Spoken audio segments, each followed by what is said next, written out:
The modern world often celebrates individual achievement and personal growth as the pinnacle of success.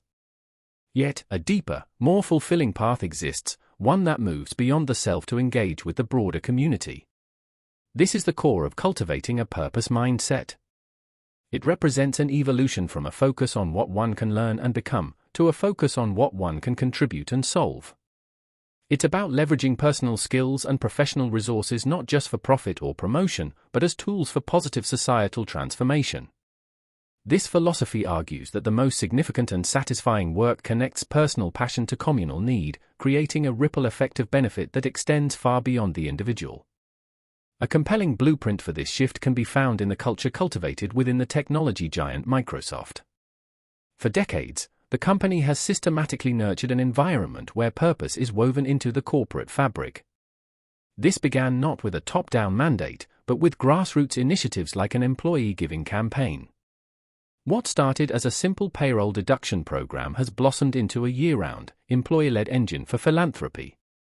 It features innovative engagement models like micro-volunteering and skills-based hack-for-good events, demonstrating that contributing to society can be integrated into the daily rhythm of work.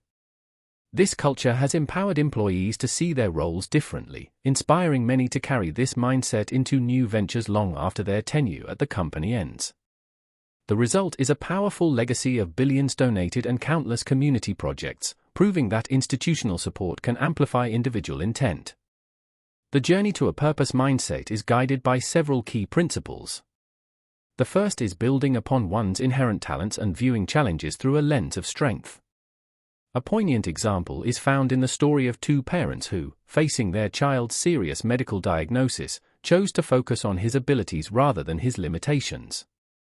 This shift in perspective, from fixing weaknesses to amplifying strengths, led them to found a non-profit and develop innovative digital therapy platforms. Their experience underscores that adversity, when met with a focus on core competencies, can become the very catalyst for invention and advocacy that helps countless others.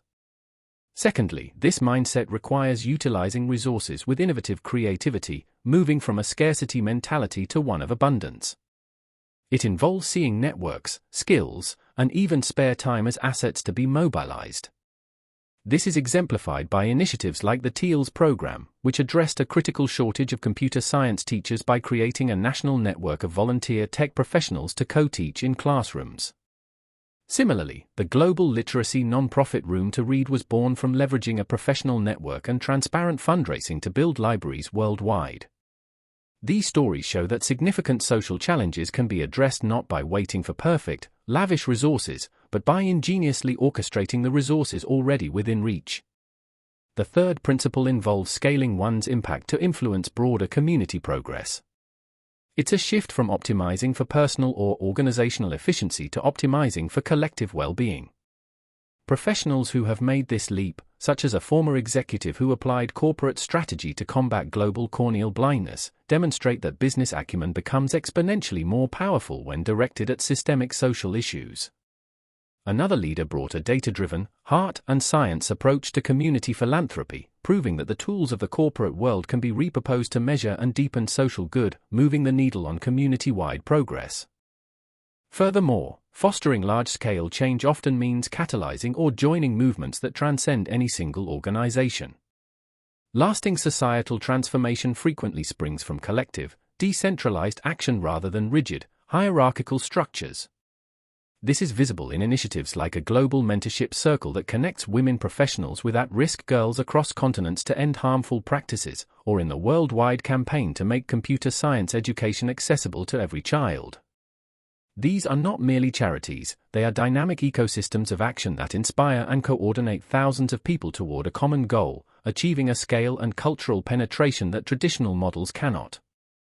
Ultimately, this journey culminates in a fundamental redefinition of success, which is the fifth principle, prioritizing collective well-being over individual gain. The most profound leadership and personal fulfillment emerge from a commitment to the we over the me. This altruistic orientation, where kindness and strategic generosity become driving forces, does not diminish the individual. Instead, it expands their influence and legacy. By aligning one's work with a purpose that serves others, we unlock a more meaningful form of achievement. It creates a virtuous cycle where personal growth is a byproduct of contributing to something larger, fostering a world where progress is measured not just in financial statements, but in healed communities, unlocked potential, and shared hope.